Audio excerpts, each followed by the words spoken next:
You're listening to the Loudini Rock and Roll Circus, changing rock history one podcast at a time.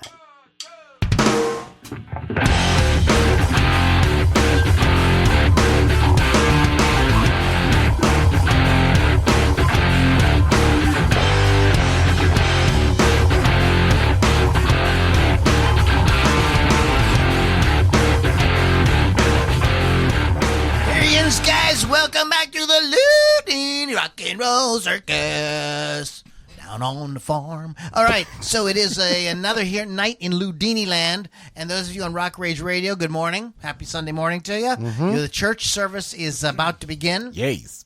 So please open your hymnal to the Psalm of Zeppelin. I don't know. Okay, We'll start with sing the song of Zeppelin first. So anyways, guys, welcome back to the Loudini Rock and Roll Circus. You can check us out at rockrageradio.com. You can download that app, or you can just listen there at the website. Don't forget to check out our good friends at musicfromthe412.com. Yes. And then find us at innercircle.loulombardi.com, innercircle.loulombardi.com. Okay, guys, we have a lot to get to today. Yes. We have Mr. Pittsburgh's in the house. What's Mr. up? Pittsburgh's What's in up? the house I am in the tonight. house, motherfucker. He's in the house. Hell yeah. He's getting it up in the house. Right on now. We don't need that because that's going to mess We everything don't need on that up. on the We show. got like 7 different I'll tell you. YouTube videos playing. Yeah. That could be part of That why could be why everything's running very so slowly. Yeah, that's not. I don't want that. I want this. Okay. Oh, So, anyways, guys, Utahs. Mr. Pittsburgh is here. Mr. Pittsburgh, you just came off of a 7-day? Oh, my God. 7-day work week. Steve Earle sang 6 days on the road. Nope. But He Mr. ain't got Pittsburgh nothing had on 7 me. days in the kitchen. That is true. That is true. But, Lou, I'm going to tell you a little story. Sometimes it's worth it. Sometimes About a man it's named worth Jed. Yeah. Poor mountaineer. Barely kept his family fed. Anyway, so I'm Now they be dead. part of my duties the other day was that to. duty? I know I did it just for you. That's no shit, man. I did it for you. No shit, I did duty for you. No shit. Yes, shit. Anyway, so I had to Jack work. shit. Go ahead. I had to work a pasta bar. That means that I'm in front of 2 skillets, out in. Skillet and grill it. Yes, sir. And I'm out in the ballroom where everybody is. And now the group of people I was serving were a bunch of mature women, people my age, a little bit older. All right, that's fine. I like that. So I'm doing my pasta. The first lady comes up. She goes, I said, "Would you like some gnocchi?" Because I was doing the gnocchi station. She goes, "Yes, that would be fine." So I did the gnocchi for her, and then I said, "Would you like some cheese?" Because I had grated Parmesan cheese there, and she goes, "That would be wonderful." And so I, for those for you watching on Facebook, you'll see what I was doing, but I'll describe what I was doing. So I took kind of a handful of grated Parmesan, raised it above my head, and just sprinkled it down onto the dish that I'm holding way, way low. And I heard this woman go, "Oh." Right? Like a moan of ecstasy. Yeah, and I'm like, oh, I got, all right. As soon as she let out this little, I'm not kidding you, a line of women lined up behind her to come to my station. The other guy wasn't getting any action at all. And every woman that come up, I asked them how they wanted their gnocchi, and I prepared it for them, put it in the dish, and I'd go, "Would you like some cheese?" And they'd be like, "Oh, yes." I'm like, wow. So I did that. Lou, hey Lou, I don't want to be telling any stories out of school or nothing, but this one woman come up. I said, "Hi, what can I get for you?" And she goes, "I'd like a little nookie." I mean gnocchi. Mr. Pittsburgh, you dog. I know, right? The old dog still has it, man. You are scarfing up on that dry milk bone out there. Well, that's all right. That's why I buy lube. Hey, what are you talking about? But yeah, it was a lot of fun. So sometimes being a cook has its little benefits. You get to turn on women, and I swear, like every time I'd hand them the bowl, they would get this look in their eye, like they're like like a high schooler, like a twinkle. Yeah, like a little twinkle, and they'd be like, "Thank you." They probably all were sitting around later, drinking hot toddies or something, and talking about. I could bang that one guy. How about the guy at the I want pasta I want him to drip his cheese on me. Oh Lord. Do you think people know what gnocchi is? Oh, all right. So for those folks out there that don't know what gnocchi is, it is you can call it a pasta dish, but sometimes it's made out of potatoes. There's potato gnocchi out there too, and wow, the best way to describe it, it's not like if you've ever seen the seashell pasta. It's similar to that because it's kind of rounded and it has ridges in it, and it's very delicious, especially when I sprinkle my special cheese on it. Yeah. Right? But yeah, it was a lot of fun. Your special cheese. Every now and again, I Maniac. have some fun. So, speaking of special cheese. Yeah. Oh. So, who was it? He's a singer or an actor. He's a young guy. Mm-hmm. I can't remember his freaking name, but I think that I'm going to say all these people's names wrong. Olivia, what's her name? She's a singer. Rodrigo. I think yes, Olivia yes. Rodrigo was like, "Hey, do you know what Pearl Jam's name means?" And he was like, "Yeah, it's like something about Eddie Vedder's grandmother." Right, We heard exactly. that, Pearl, yeah. That's, and I'm like, I'm waiting for it Uh-huh. because, first of all, that's not what that meant ever. That never meant that ever. It meant what she is about to tell him it meant. Oh, no. It means jizz. It was absolutely the first time I heard the name. I'm You're like, oh, it's jizz. I know exactly get what it? that Pearl is. Jam. I get Yeah, like yeah. pearl necklace, jam like Sure. a gooey, blah, blah, blah. I get it. It's Yeah. like, ha, ha, ha. It's a joke about jizz. Yep. And then I heard this nonsense. They thought everybody was fucking stupid. That like, oh, it's not about my Eddie's grandmother or Jeff Ammon's grandmother. You know what I mean? Yes. Named She Pearl. made really good jam. Yeah, she made good jam.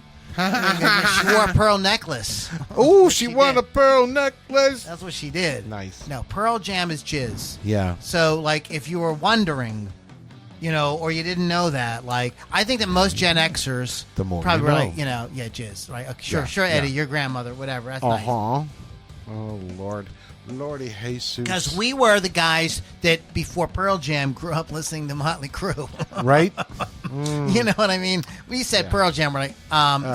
and you Come said on. ZZ Top, Pearl Yeah. Necklace. Yep. Yeah, Yeah, we know the deal, we were Gus. like, come on. We No, know the deal. you can't. You can fool the kids with that. Yeah. But It's jizz. Jizz Jam. that new band out of Seattle, Jizz Jam. So we're going to be talking about later on. I can't wait to talk about movies. So we're going to get to this really quick. Yes. But we're going to talk later on about the Boy Problem. Boy Problem. That I thought that sounded like an all-girl punk band. That'd be I cool. like it. That'd be Yeah. cool. Yeah. Anyways, we're going to get to that a little bit later. So, Sammy Hagar a while ago, a few months ago, told this story about he had this dream about Eddie Van Halen and everything, and he ended up write that song. Mm-hmm. That then we've played it on here. Yep. What's it called again? Do you remember? Encore. Yes. Encore. See you next Wednesday or something. It's not. See you next Wednesday is not in it. Yeah. I'm just making that part up.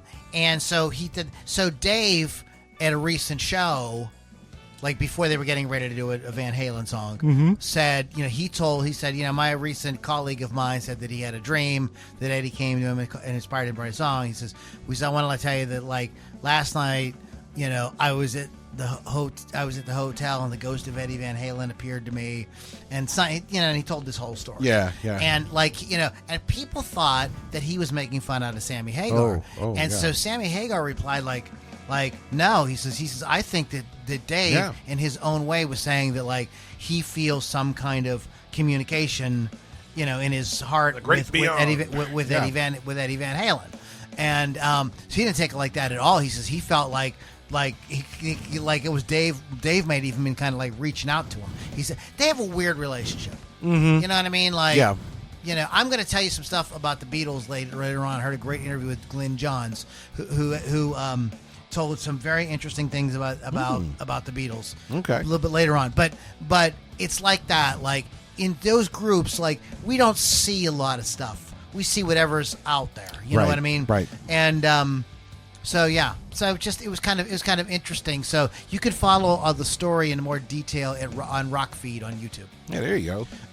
What about you, brother? What do you got going on? So, Lou, growing up as a kid, I just gravitated to like comedy shows. I'm talking like Fridays, Mad TV, and SNL, of course. And Second City TV. Now, I remember one particular bit that they did. It was Michael McDonald. It was Rick Moranis. He was dressed up as Michael McDonald. And they show him pulling up to a studio. And in the background, Run Like the Wind is playing. Okay?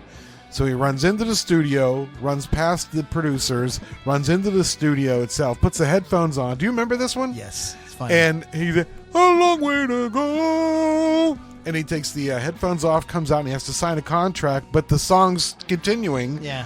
And he throws the pen down, runs in, headphones on. Such a long way to go. You know, back out. And he's constantly running in and out, in and out, in and out. Okay, so I remember that. I saw an interview with Michael McDonald, and he said, it was after a show, he and Pat Simmons were... smoking some things. Yes. Some funny things. I know this story. Go ahead. Yeah, smoking some funny things. Michael goes back to his room, flicks on the TV, Second City TV's on, and that bit comes up. And Michael said, I was so messed up, I thought I was hallucinating watching myself on TV. so he's like, and Rick is fantastic at it. He's really funny, but... yeah, I thought that was really funny because I never knew that story until just today. And I'm like, I could just see Michael McDonald sitting in his hotel room going, is that me? How'd I get on TV? You don't know me. Yeah. But that was funny, man.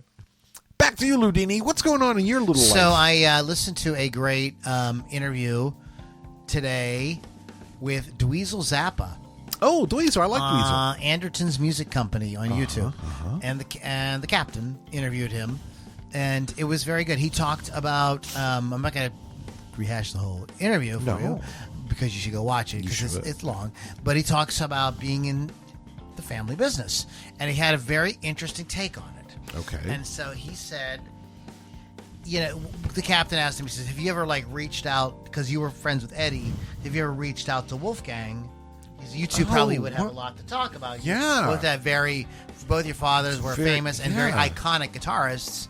And he goes, yeah, he says, I'm sure we would have a lot to talk about. He says, we really haven't had a lot of time to really spend together. Mm-hmm. He said, but I've spoken to him briefly. He said, I think you're absolutely right.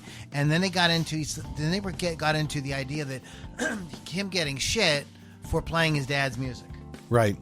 And so, you know, he looks at it as this the family business. Exactly. He says, if your dad was an investment banker and you became passionate about investment banking and he brought you to work and got you into, you know what I mean, you got into the business and everything, nobody would say, what's wrong with you? Why you aren't you you a plumber sell now? Cheese or something, you know what I mean? Like, they'd be like, oh my God, check you out. You're following your father. That's very awesome. He says, I do it. It's like, all of a sudden, you know, I'm a sellout or I'm unoriginal or whatever, you know? Nice. I did get to see that Zappa play Zappa many years ago. Oh, did you? It was fantastic. Yeah. Yeah, it was at that outdoor place, Stage AE. Oh, yeah. Not Stage A&E. People from Pittsburgh. No, it's not arts and entertainment. It's Stage AE. Jens is from Pittsburgh, you know. But he talked about, they got into the conversation of amps versus modelers. Mm-hmm. And this is something that I've joined some guitar groups on Facebook trying to network a little bit. And this is something that comes up over and over and over and over and over is amp versus modeler. And there's still a lot of us old guys that, you know, grew up with, you know, like more comfortable, I think, with amps than these modeling things. Right. And, excuse me. I'm getting verklempt. Oh, my. Overcome by the vapors. There it is. So I'm not as good at it as Lily, but...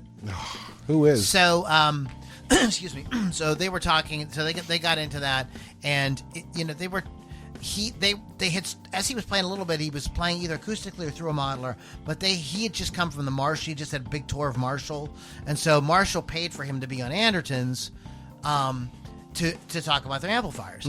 So they had a bunch of these amplifiers there, and so he played through, and like him and the captain were remarking on how like what a visceral experience it is, like having an amplifier in the room versus just listening to it through like, you know, studio monitors or even a one of those wedges that some of these guys use. You know? Yeah. That's just, you just never, it's not the same experience. And one of the things that crossed my mind about it is like, I think people talk about this with drums, because all the great drum sounds of the past 50 years are sampled, and producers just pull them up. Right. And put them on songs. Yep. And hence there are no new drum sounds. And so I kind of wonder when people talk about like today, a lot of music, like even when people are playing rock, when a lot of people feel it sounds, I don't know, dated or rehashed or something. I wonder if that's part of the sound. And I think that's the issue with modelers too. You can get the exact sound of this and the exact sound of that and the exact sound of this. But where's your sound? You know what I mean? Like, I think that it's like, I know there's people who are listening who are hardcore, like they love the modeling world, and good for you, and that's cool. But you know, and I'm sure that you have an answer for that. But you can tweak enough. But sometimes a guy's tone is because he got that one thing that was wired goofy, like the what was his name? Peter Green with the pickup Greenie, reverse, the Greenie Les Paul. wired goofy, you know, that turned out to be his tone. You know, there's like so many things like that in music that I think that you don't get an opportunity for that when it's all done inside the computer. That's just my 2 cents. So he also talked about like this is. I'm so glad he mentioned this because this is a huge fallacy. I'm so sorry, guys. This is a huge fallacy that like, oh, when you record, man, you want to make sure there's not too much bass on your guitar because it'll mess up the mix and everything. And I was always like, no, it won't. The EQs and everything today are so sophisticated. Like, all I got to do is pull the slider over, and if it's whatever's interfering, I can make vanish. Yeah. Like, it's just, you know, I can make your guitar sit perfectly. I don't really, you know. So he kind of busted that fallacy. I'm glad that he said it. You know, he's like, no, set the amp the way you feel you can play and really get a good performance. That's what it's all about. And then the engineer will make it whatever he needs to make it. This is kind of funny. I'm going to pause the music for this. So the other thing he talked about was Smoke on the Water. Okay. Because he was talking about people playing guitar riffs wrong, and he's a real stickler for this sort of thing, because when he sat down to learn his dad's music, like he really wanted to do it right. Like he didn't just want to like, so he really tried to like as much as possible do everything his dad did. So when he hears guitar players playing stuff and it's not exactly the way the recording is, so here's how I've always played Smoke on the Water. Right? Or like this. You probably can't even hear the difference between those two. And so what I'm doing there is I'm starting with an open on the 4th string and 3rd string. It's all 4th and 3rd. So open, 3rd fret, 5th fret, 3, 5, 6, 5. Yeah. So I've been, you know, and those are the right notes. They're absolutely the right notes. If you see that written on a musical staff, those are the exact right notes. Right. But what's so interesting about the guitar is you can play the same notes somewhere else on different strings, and you get a different timbre. Okay? So that is not... So how Richie apparently is... Now, see, I thought that I have a recollection. I could be wrong. I have to look it up on YouTube, of a interview with Richie talking about Smoke on the Water and him playing it with the open string thing. Okay. Maybe I'm wrong. I'd have to go back and look at that, because after Dweezil said this today, I was like, I don't think so, dude. But anyways, so how he says that Richie plays it, and you be the judge. Okay. Okay, here's how I learned it.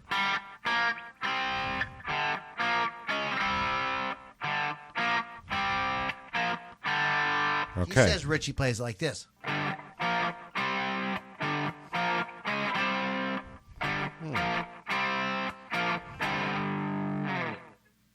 Except he doesn't throw in a wrong note at the end. Right. So what I'm doing is I'm at the 10th fret on the 6th and 5th, and then on the 5th and 4th.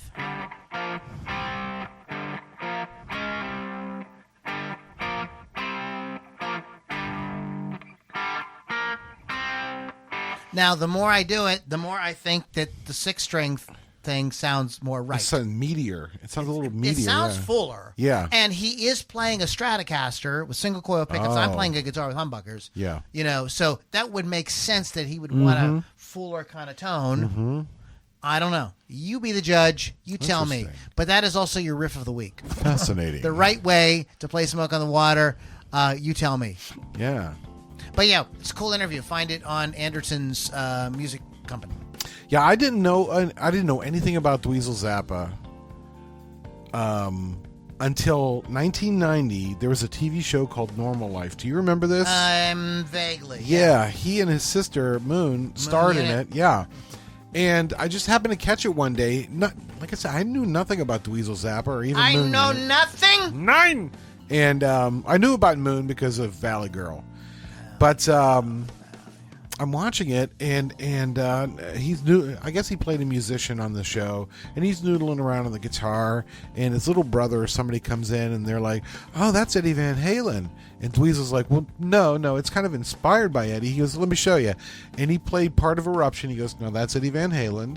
And then Dweezil played something of his own composure, and he goes, "That's me." But you can see it's. And I'm like, "Who is this guy? Who is this Dweezil Zappa?" Oh.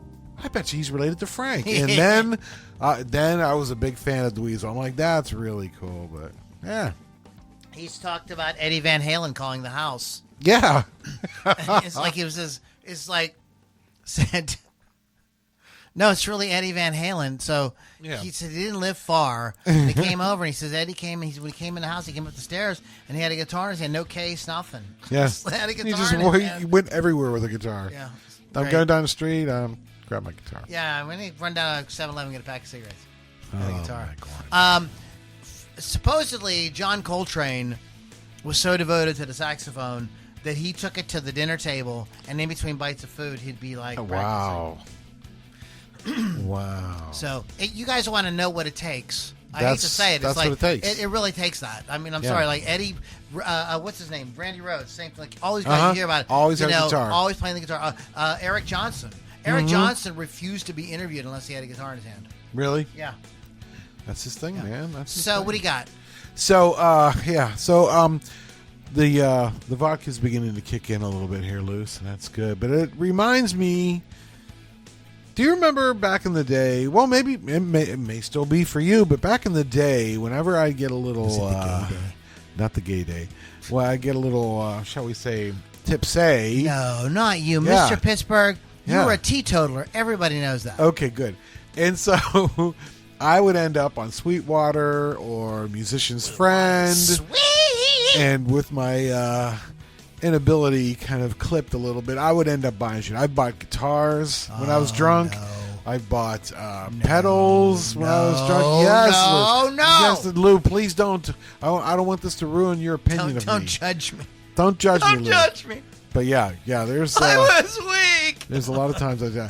Now that I'm older, it's changed a little bit. Drunk spending is just not what it used to be. Had a couple of gold monkeys last night with my dinner, and I was feeling pretty good. And Lou, I'm going to tell you, I'm going to confess right now, I went online and I bought something. I bought kitchen shoes because my old ones are worn out and I'm tired of slipping around the kitchen. I'm like, this is not as much fun as buying a Les Paul. It's called adulting, right? I hate it. I just hate it, Lou. I wanted to buy something cool. Do you realize as a guitar player that you are probably smarter than most of the people around you? Yes, I know that. There's a great video, and I'm just going to touch on this briefly because you really should go watch her presentation on it because I could not retell it the way she does. Yeah. But the guy taught she is a lady actually. Psychology of Rock has this great video about how the brains of guitarists and how your brain, how playing the guitar, what it does to your brain and causes you to, have different like spatial awareness, the ability. One of the things that people don't realize about the guitar is it creates this kind of interesting work between the right and left hemisphere, because the two hands, unlike the piano, the two hands are doing something completely different. Completely different, yeah. And so she gets into a whole bunch of things like that. The being able to understand the like the spatial awareness of the neck. The neck is a kind of it's a grid, right? Yeah, it's kind of a grid. Yeah. Okay, you got vertical and horizontal lines, and then you plot points on those lines. That's exactly what it is. It's like a grid map, and you have, by learning that, it's something with the hippocampus. Like it actually has a lot of like mental and like. It's like good for your brain. Playing guitar is like good for your brain, essentially. Yeah. Psychology of Rock. You watch it and tell me what you think. I remember seeing a report on drummers, and drummers more so of what we're talking about here, because for guitarists, no, just stop. What? Just stop right there. Lou, what? I'm going to end this segment right now. We can start saying that drummers are doing something better than guitar players. Drummers are like monkeys. Oh, I didn't realize. With sticks, you know what I mean? What's that? He's banging on the bongos like a chimpanzee. That ain't working. All right, never mind, everybody. Strike that from the record. Oh man. Good. Say your point. Oh, I was just saying it's like that with drummers too, because that's like I've tried to drum. No, not so much, but like they're especially. The professor himself, Neil Peart, to work not only your arms out of, each one doing a separate thing, both legs are doing a separate thing too. So it's. I hadn't played in years, and I bought a drum set, and I couldn't play when I sat down to play. However, I could feel like if I worked it, if I filled time with this, I could definitely do it. Absolutely do it. Yeah, retrain your brain. Absolutely do it, because I did it for many, many years. Yep. I could absolutely. Oh yeah, I remember. Nice. So, what do you got? You want to say something else? One more thing here. Yeah. So, a couple of weeks ago, I was talking about like some of the covers that I like that aren't well known, and one of the covers I brought up was Def Leppard doing Blondie's "Hanging on the Telephone," which I thought was really. I like Def Leppard. I like that song. Guess what I learned today, Lou? Blondie's version of "Hanging on the Telephone" is a cover. It's a cover. No way. Yes way, Loudini. It's actually a cover of a band from L.A. called The Nerve. Nerves? Nerve. Who cares? Anyway, wow. But I'm like... It's a podcast. People turn in for information. I like to give you the most accurate information. It's The Nerves. And I did not... all the Nerves. You learn something new every day there, Lou. I did not know that... I thought Blondie wrote the song, but nope. So there you go. How about that? What do you think of that? I think that's awesome. That's crazy. That makes me so happy down in my poop hole. Your poop hole, you say? So, Gyn Johns. There's an interview. We're going to talk about Rick Beato a couple times today. All right. Gyn Johns, the engineer. He was first came to be known on the Beatles' Abbey Road. He was not originally credited, but eventually on subsequent releases and pressings, they did credit him as an engineer. He is in the Peter Jackson remastered documentary. Oh, okay. He is in it. It's really interesting. Like they're going along, and I think for the first, it's in 3 parts. I think in the first part, no, but Glyn shows up in the second part. Like I think that oh my God, help me out. Beatles producer. Sir, come on, help me out. Oh, George Martin. George Martin was like brought him in to like help. Like he was like I can't do. There's too many things going on here. I need your help. So And he ends up making in the video. He ends up making suggestions. Oh, yeah? To Paul McCartney. It's just like very offhanded stuff. But he talks about how that one of the somebody who was filming it, like they were supposed to be let the guys have, if they needed to talk about something privately, let them alone. But somebody hid microphones somewhere. Ah, yes. And he talked about there's a recording of John and Paul talking about George quitting. Oh, wow. And they're just having this casual conversation about it as friends, and like it's a really interesting conversation to hear them just talk. And it's not the kind of thing they would like figure out what they were going to say for interviews and stuff like that. They had a certain thing they wanted to present, and that's the Brian Epstein influence. You know, that's him, you know, grooming them. You know, so they had the consummate professional image that they wanted to portray. Right. So they didn't really want to have that many like unguarded moments out there. You know, there was no Twitter or TikTok or anything like that where people just film their lives. Every single second's decorum. documented. Yeah, absolutely. You know, there was something good about that. You know, something. I don't think the president, and I don't just mean Donald Trump, I mean any of them, should have like Twitter. Like it's just like you shouldn't just like governor. No. It was way better when you worked with a team and they wrote a press release for you. Yeah, and everything came out professional and everybody understood what the fuck you were talking about. Exactly. Okay? So anyway, so the Beatles were in that era, and so they tried to present. So, but somebody did record something, and they played a little bit of it. It was really interesting. Wow. Also, one of the things Gyn Johns talked about that was really interesting was how he just did not agree with. He doesn't agree with like the kind of the way it's done today. Everybody records their stuff separately, or the producer assembles this, or you send in the tracks and then the producer replaces all the sounds. He says, my job was to capture the performance of whoever was playing what they were playing. You know, and that included their sounds. Like I considered the artist's sound, their drum sound, their bass sound, their keyboard sound, or whatever. Like, well, that's part of the music. Exactly. You know, my job wasn't to filter that out or whatever. I was just to like put it together so it sounded good. I wasn't meant to like, you know. So it was just a very different attitude, I think. And the other thing that was really interesting, he talked about how he'd like to get everybody set up so they could all look at each other. Right. You know, and they would get the meat of the track. He worked with the Beatles. He worked with the Who. He worked with Led Zeppelin. He worked with a lot of really Joan Armatrading. A lot of big records that you love. And you know, he talked about that. It was super important to him that they could see each other because they were communicating as they were playing, and that was part of the performance. Yep.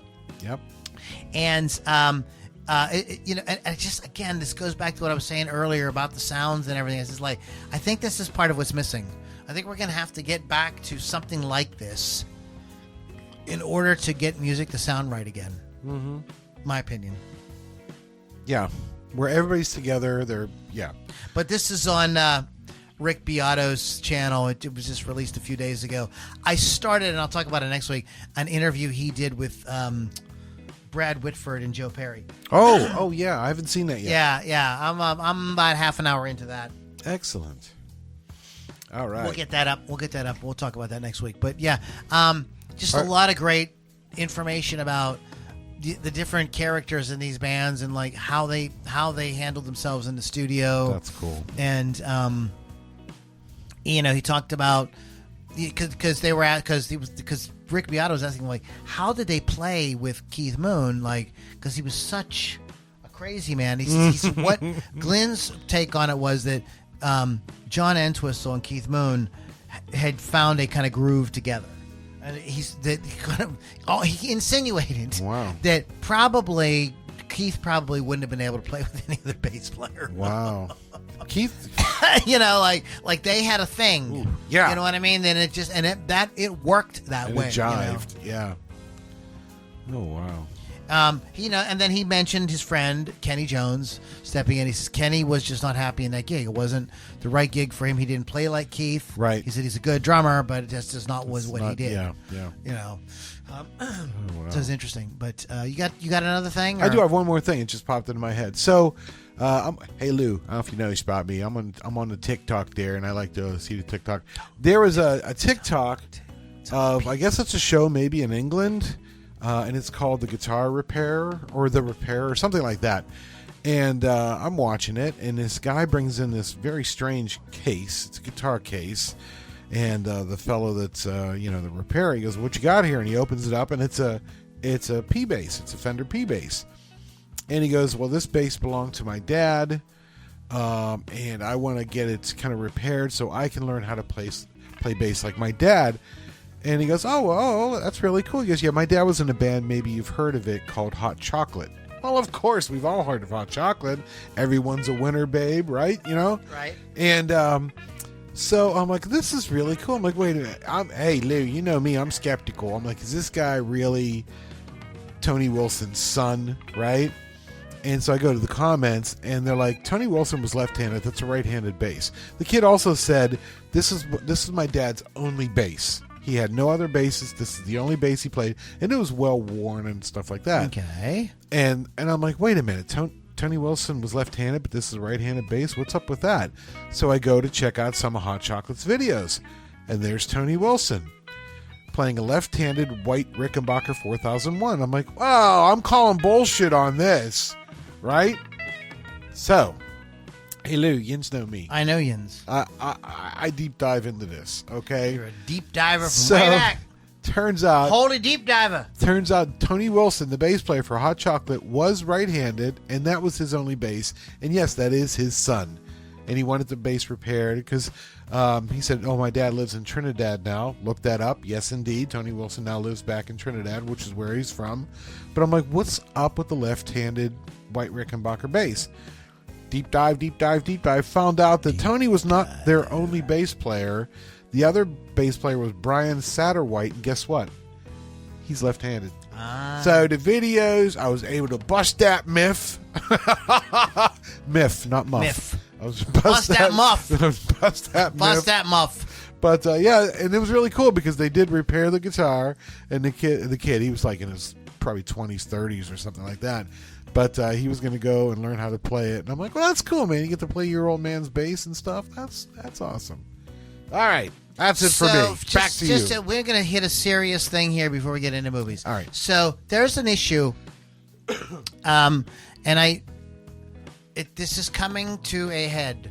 UMG is trying to silence Rick Beato, trying to silence Professor of Rock, and a couple other people out there. Even Justin Hawkins has run into issues. But they have 3 strikes right now against Rick Beato, and so they could literally, his channel could disappear from YouTube. Right. Rick is probably, if not the most important music channel on YouTube, he's in the top 5 or 10 for sure. Mm-hmm. And like, he can't go away. No, like, you got to keep Rick. And even Jared Dines now has chimed in and is taking up the cause. So I don't know what to do, or if there's anything we can do, except make people aware that, like, this is a real problem. I don't know exactly what it is. I don't know if it's corporate greed, or if it's the UMG and Sony and these other companies. They don't understand YouTube. Right. I think that they think that they're just like playing music. Right. What I think they're doing is, I don't think they're actually looking. They may not even know what Rick does. They may just be looking at the like the numbers, like, because it's all done with bots. Right. You know, and say, oh, he played a Led Zeppelin song. You know what I mean? Strike. You know what I mean? And also, I don't understand the copyright strike thing when they could just pay them off of his channel. Right. For the music. Yeah. Like, that's all they have to do. They don't need to really give him a copyright strike. So he sort of feels like they're kind of going after him. Mm-hmm. He has had to hire a full-time attorney. Yeah. You know how much freaking expensive that is? Yep. Now, I'm sure Rick is doing okay on there, but still, I know I have some friends that that are heavily into YouTube, and I've seen their numbers, and they do very, very well. But there is a limit. It's not like unlimited money. Like, paying an attorney, like, a full-time attorney on your case all the time. Yeah. Like he says, they're doing like 20 and 30 of these like a week sometimes. Oh, man. It's crazy. And the attorney has a whole team. Yeah. To handle it. And it's fair use is fair use. Fair use. Now, this is why the second segment of this is only on Rock Rage Radio, because we're playing full songs and we're like, but sometimes we don't. Sometimes we'll do like a special where we'll like do like analytical stuff, or we'll kind of do Rick and Professor Rock. Sure. We'll play a little bit of it and talk about this part or that part or whatever, and that should be absolutely 100% allowed. Mm-hmm. Television stations can do that. Mm-hmm. You know, radio stations can do stuff like that. You know, they don't have to have anything issues with copyright with that, because they are reviewing it, they're discussing it. They're not sitting and just playing the song and then collecting advertising dollars. Right. Okay?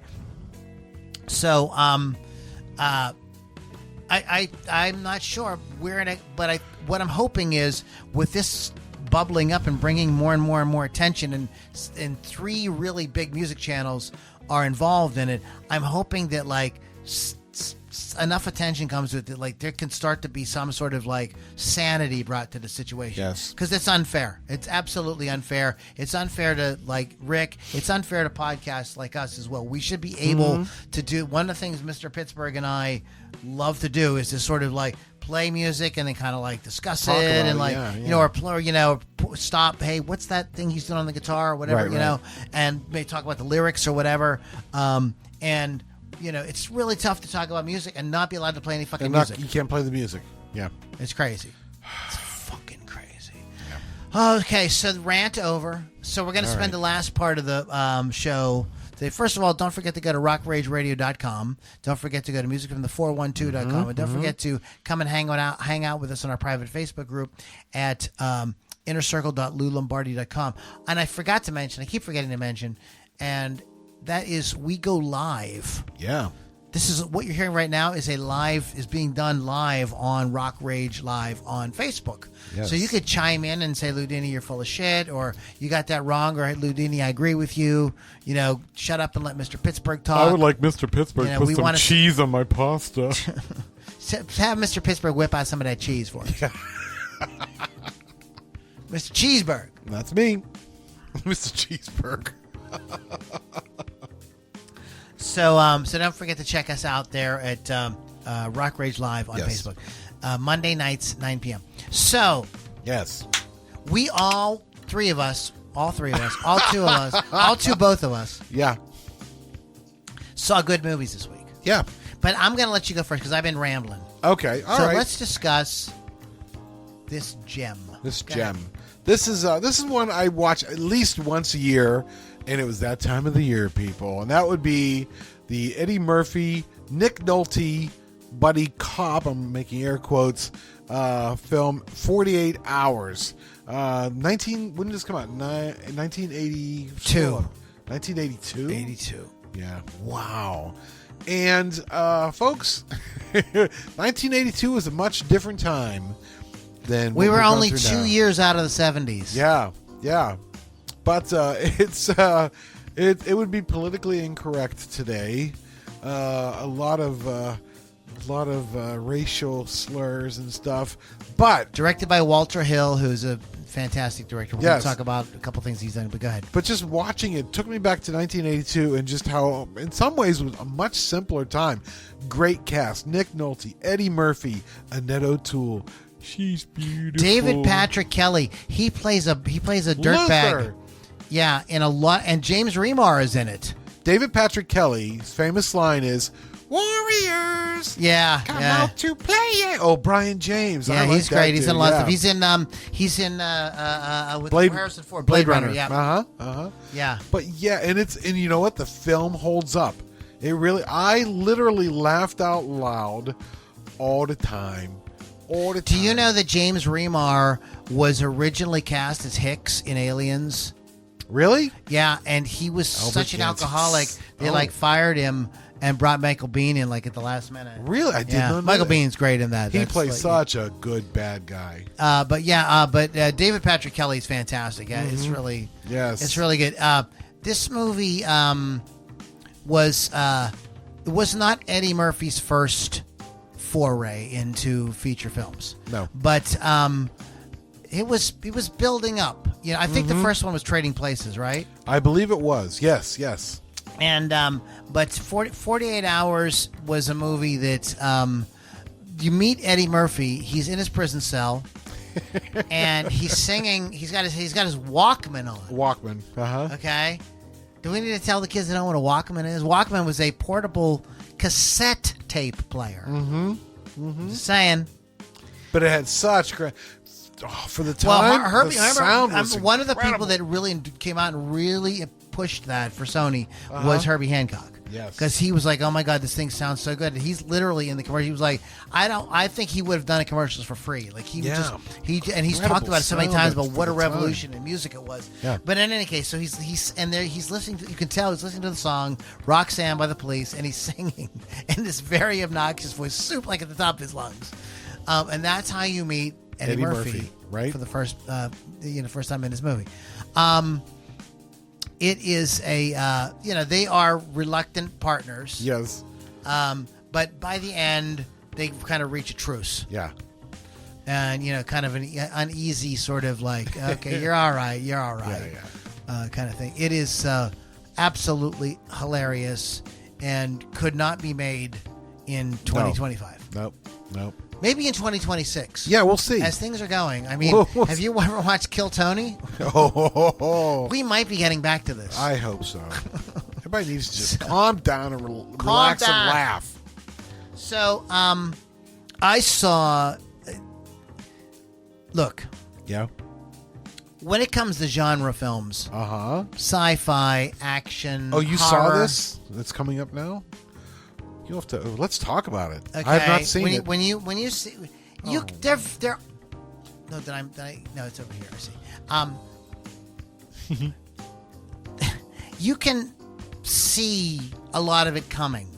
You know what I mean? You can kind of follow along and kind of like guess what the next scene's going to be. Guess what the next scene's going to be. Like, for instance, every horror movie has a scene where they go to the library and look up the history of the town, or they go to Google to find out who owned the house last, or whatever. Yes. Or find out who the murderer was, who was whatever the thing is. Blah, blah, blah, right?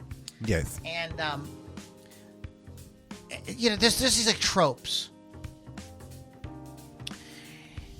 Weapons. Ooh. Released August 8th. You are not. I defy you to watch this movie and know what's going to happen.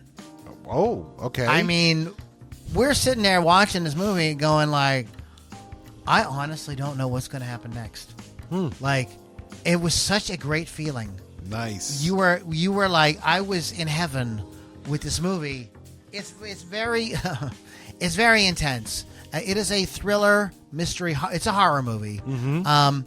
Dark comedy. Just because it has a joke in it doesn't mean it's a fucking dark. Fucking IMDb, like, we've lost our minds here. It is a supernatural horror film. Okay. And there is a mysterious element, meaning that for a large part of the movie, you do not really know what's going on. That doesn't mean you're not invested. Josh Brolin is in it. And, Julia Garner is in it as well. She's really good. Julia Garner and Josh Brolin are like, it's really Julia Garner kind of carries the film. She is really the main character. Gary Christopher, who's a child actor, he's also super important to the story. Alden Henrik is he's very important as well to it. The movie picks up. The movie does so many great things. So, first of all, it is superbly shot, superbly acted, just dynamite. It was directed by and written by Zach Krager, who has done some other. What else? What did he do? He did something else. Hold on, we're pulling it up. Oh, he did Barbarian, which is an amazing film. That was he put that out a couple of years ago. So this is his kind of follow up to Barbarian. Okay. Barbarian was another one that was like, wow, this is different. So this is a great film. This isn't your like vampire monster. You don't know where the fuck you're going with this, okay? And it takes place in a town and this is the setup of the film. So I'm not really. This is if you don't really want to know anything, I guess you could call this a light spoiler. It takes place after the horrifying event has already happened, and it's people trying to figure out what the fuck happened. This woman, played by Julie Garner, she comes to work at the school when she's a school teacher. She comes to teach her class one day, and there's only one kid in the class. None of the other kids are in the class. Wow. So it doesn't take long to find out that all these kids disappeared the previous night. They got up out of their beds. And I believe this is in the trailer. They got up out of their beds and left the house and never came back. Huh.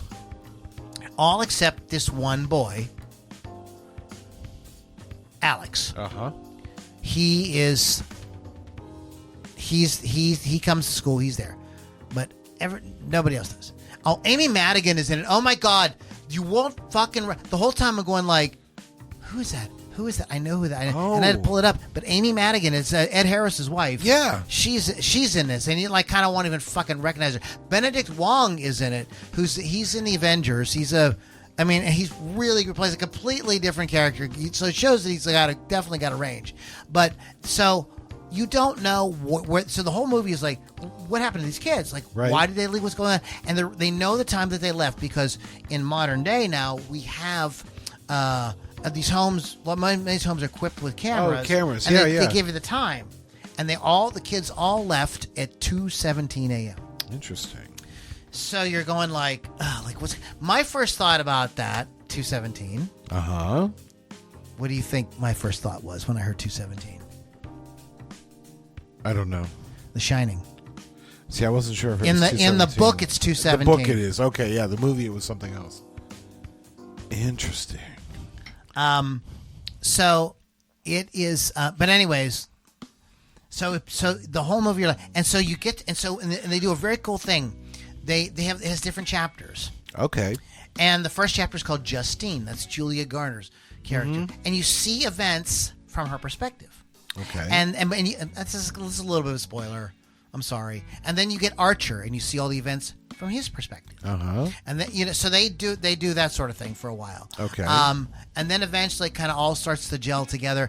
And by the end of the movie, you know what's going on, but there's never any like somebody sitting down and telling you this is a bit and this is a bit and this person's bad. You can figure it out. It allows you to. It just unfolds. There is narration by Scarlett Cher for the beginning of the film, and then throughout small different pieces of the film. I think it's done very effectively. And had they not done the setup the way they did with telling it through her kind of narrating it. Now, they have great visuals and stuff on the screen while they're doing it. It's not like a cheesy, just like her reading with a blank screen or something or reading over the credits or whatever. It's done very, very artfully. And I think that if they had not done that, I think it would have added another 30 minutes maybe to the film. Then it made it too long. The movie's about 2 hours, and it's the right length. Better to get the narration. Yeah, you know what I mean? And that actually, because that isn't really, once you get into the story, you go like, yeah, that really isn't really the important part. The important part is like what's happening now with these characters and what they're going through. Dude, I'm going to tell you, man, this thing is. Yeah, I've been hearing really good buzz about this. It's fucking great. I'm just telling you, like, you have to. Like, if you like horror, now if you don't like horror films, you're not gonna like it. So it is a horror film. Be prepared for that. And it gets real brutal, like in the third act. It gets intense. It gets intense, but it's like it feels earned. It doesn't feel gratuitous. And there are some, for those of you that like the jumpy scares, there's some of those, but again, they are well done within the context of what's going on. So they're not like cheesy jump scares. Right. You know what I mean? You know what I'm saying? You know what I'm saying? I keep saying that. You know what I mean? I shouldn't say that. I should get a better word. Weapons. All right. In a theater near you. Go support it. Now, so we're going to talk about... So let me first of all, before I talk about this next one, we'll talk about Fantastic Four. Sure. Which I got to see this weekend. But, okay, let's talk about a couple of things. First of all, Marvel did this unprecedented thing over the course of 10 years or whatever they did. They had all these movies, 20-some movies, and they all had pretty good continuity leading to this big, turned into this giant sprawling epic with this wonderful resolution where the hero dies, and it's very satisfying. Not all the movies... Some of the movies were better than others, and yes, they are comic book films, okay? So, like, Keith, I know you get mad at me for this, but, like, no, it's not Goodfellas. You know what I mean? Right. You know, it's not even Star Wars, okay? These are comic book films. It's like its own thing, okay? But they made them well enough for people like me who are not comic book nerds to, like, get kind of caught up in it. Like, I got caught up in it. I enjoyed it. Like I said, there were films that I liked better than others, but for the most part, I got caught up in the story, and I genuinely, it was moving at the end when Tony Stark, sacrificed himself to save everybody. It was like, what a hero thing to do. It was like, and they called the movie Endgame. Okay, so now there's all these folks on the internet for the last few years going like, oh, why can't Marvel get it together? Oh, all the movies. That's because you made a movie where you killed the hero. Right. And it was called Endgame. Right. So now all you got are the comic book people. There's not enough of them to support these insane budgeted films that a lot of people, and a lot of movies I haven't even watched. I did watch Thunderbolts, which I thought was okay. A lot of these people like me aren't going to support. I don't care. Like, to me, it was over. Yeah. You did a great job. Endgame. And pat yourself on the back, have a champagne, like, good for you. And now I think the world is really ready for... Remember when Disney had, was it Morgan Creek, or what was, they had a subsidiary where they made like adult porn, but you know what I mean, like grown up, they weren't the cartoons and stuff like that. Exactly. They need that. They need to bring, like, I think that company made films like The Firm, and you know what I mean, like there's kind of like dramas and thrillers and some comedies and stuff like that would appeal to people who are adults. And but they're banking everything on Marvel and Star Wars. And they're fucking that up too. We're not gonna talk about Star Wars today. But one of the big problems that Disney has, and not just Disney, but a lot of stuff has, is there's a boy problem. So in addition to the fact that they ended this franchise and they're trying to restart it and it's over, they can't accept the fact that it's fucking over. They have a boy problem. They've done for the past 7, 8, 9 years, tons and tons of movies where they got stupid women outperforming the men, like in such a way trying to make the men look stupid.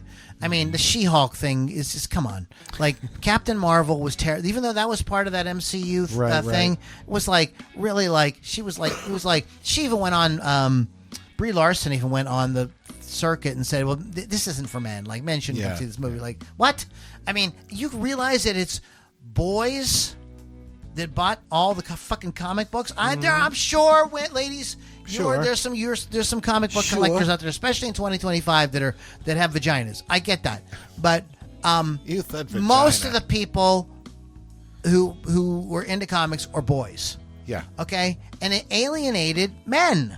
Yeah. For like many years, and like they so they Marvel did it, Indiana Jones did it, Star Wars did it, just like, and they act like, we needed strong female characters. Wait a minute. Ever seen the Resident Evil series, or the Underworld series, or the Blood Rain series? These all feature women kicking ass and looking hot, by the way, and not having to undermine men while doing it. And like, they just like. The two things existed side by side, like there was no problem. And then everybody also brings up, Sarah Connor, Ellen Ripley, these are Princess Leia. These are all strong female hero types in all these films and everything. So it's like they acted like they needed some kind of revenge because it was ridiculous. Ironheart, from what I understand, is a complete disaster. So they've done all these things. And the Tomb Raider movies, but guys like them because you cast pretty ladies. We liked men are visual. We like to look at pretty girls. Sorry. Okay? Like, they can't figure it out. This is old as time, immemorial. Yeah. So, Variety issued put out an article this week, Disney's Boy Problem. You know, like really scratching their heads. We don't really understand why young men aren't gravitating towards these films. Well. Yeah, exactly. They need more boys. You know, you need guys in the films that that are guys, right? And you need the women to be women, and that doesn't mean a women can't. I'm going to give because we're going to talk about Fantastic Four in a second, but I think because Fantastic Four handles this perfectly. Okay. So Fantastic Four is fucking fantastic. Is it? It is so goddamn good. I was not prepared for how good this movie was. I put it on. I was like, I'm going to throw it on. Yes, I have access to an app that allows me to see some stuff. So I put it on. It was going like, it'll just be, I'll probably dick around on my phone mostly. And, you know what I mean? No. I got completely sucked in the first few minutes. Okay, there's so many cool things about it. First of all, I'm going to really try to keep this spoilers very, very, very, very, very, very, very, very, very light. Some of the stuff I'm going to talk about is in the trailer. Okay. But first of all, it's set in a alternate 1960s. Oh, okay. So basically what they did was they set it in the era that Stan Lee and Jack Kirby created. Right. They created it in 1961. Mm-hmm. Okay? And so when this movie starts, again, this is great. They don't go through and tell you the whole... the movie isn't the origin story of the Fantastic Four. They give the origin story in a very clever way in the first few minutes of the movie. Okay. With great visuals. It's like done as a kind of like a Mike Douglas or a Merv Griffin or somebody is like an interview kind of thing, and they're showing little flashbacks, and it's done on ABC television with 60s graphics and the whole thing. Oh, that's good. Yeah, it's so engaging. Like you're hooked immediately, and so you get those stories very, very quickly. Uh-huh. It's all done it happens very, very quickly. It's just right. It's exactly right. The tone of the film is absolutely, you could take the kids to this movie. Okay, there's nothing in it that it's gonna, like, the kids will absolutely love it. And there's the story is adult enough and the humor is adult enough for parents to enjoy it as well. So it isn't like a kids film, but it's like a complete family friendly film. It's not completely fucking stupid. Yes, they're superheroes. Okay, come on, sure. Don't get like that. Okay, like they're superheroes. All right, I get it. No, it's just like, again, this is not whatever. This is in terms of endearment. Okay, right. So, the family is Reed and Sue. Mm-hmm. Okay, they're husband and wife. Yes. And then Sue's brother, Johnny. Yeah. And then Ben, who is they kind of consider a brother. I think he's more like just a really, really tight friend. Right. Okay. But Ben is the guy who's made out of rocks. Mm-hmm. And Johnny is the guy that can turn into a flame, right? Right. And Sue has like invisibility and has she can kind of control things with her mind. And Reed is the stretchy guy. It's very stretchy. So there is, believe it or not, for a superhero movie, there isn't a whole lot of superheroing going on in it. Really? No. But the story is so good, the characters are so likable, and they are a real fucking family. If the movie starts out, you find out very quickly, and I don't think, again, if you don't want to know anything about it, then skip this. But it is, I believe it's in the trailer, that she is pregnant. So they have a kid. And she's actually she's a woman who, not a trans woman. She's a real woman. She's a real girl. She gives birth to this. They're a family. The Ben and Johnny they're like good uncles. There's like a whole, and the humor is great. Everybody has their moment to really chip in and do something important. Right. It has real stakes. You find out in the story that even though they are superheroes, they're not immortal. Oh. They can be killed. Oh, man. And that plays into it. So there are real stakes in it. One of the issues that people have with it is the Silver Surfer. The Silver Surfer, I'm not a comic book person. This is a movie great for people who are peripherally interested in comic book type stories, but aren't like hardcore comic book fans. Yeah. Okay, so that's so I didn't care that the Silver Surfer was a woman. Julia Garner, who's in Weapons, plays the Silver Surfer. Really? In Fantastic Four. It's called Fantastic Four: First Steps. Pedro. I will not call him Pedro. It's Pedro. Vanessa Kirby, Avon Moss, Bacharach. It is. Anyways, so the tone is great. Sue Storm is awesome. People are saying, "Oh, she's going to be the hero." No, she's not. They all pitch in equally, and they all bring their unique gifts to solving this situation. Mm-hmm. And there's a scene in the third act where Sue really shines in a way that shows like the beauty, like kind of motherhood, and how it kind of breaks everybody down. Everybody's in turmoil, and when they see this baby, and she talks about her child and everything, it melts everybody, and everybody gets together and they get a plan to take care of what's going on. The big baddie is Galactus, and they do a good job. The whole thing is really super fun, super well done, and it's not too long, it's not too short. It's exactly what you want. Mm-hmm. I don't know what to say. I think that all the special effects and all that are handled stupendously. Excellent. The whole what's that called? Set design, the interior, like the set design of the film or whatever, is so nifty. Like you want to look at all the things in the rooms and everything because they're just like it, and they really put you. It really feels like 1960s, but we have superheroes and we can go to space. Okay. With like anti-gravity and shit like that. Mm-hmm. Mm-hmm. Yeah. Excellent. Yeah. Yeah. And it's not. Oh, wait a minute. Real quick, too. Go. There is no Orange Man in it. Like so many of these movies have an Orange Man, some analog to Orange Man. I understand that Superman does. There's an analog to Orange Man in Superman. Uh-huh. Like they always have an Orange Man who, you know what I mean, that is trying to be, so they can push the message. Orange Man bad, but this never goes there.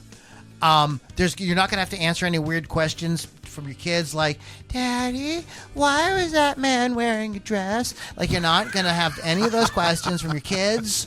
Yeah. You could just go and enjoy. It's like good old-fashioned American family fun. Excellent. Go ahead, Mr. Pittsburgh. Well, I'm glad you talked about this because I have superhero fatigue. And when I saw this is coming out, I rolled my eyes. I'm like, come on.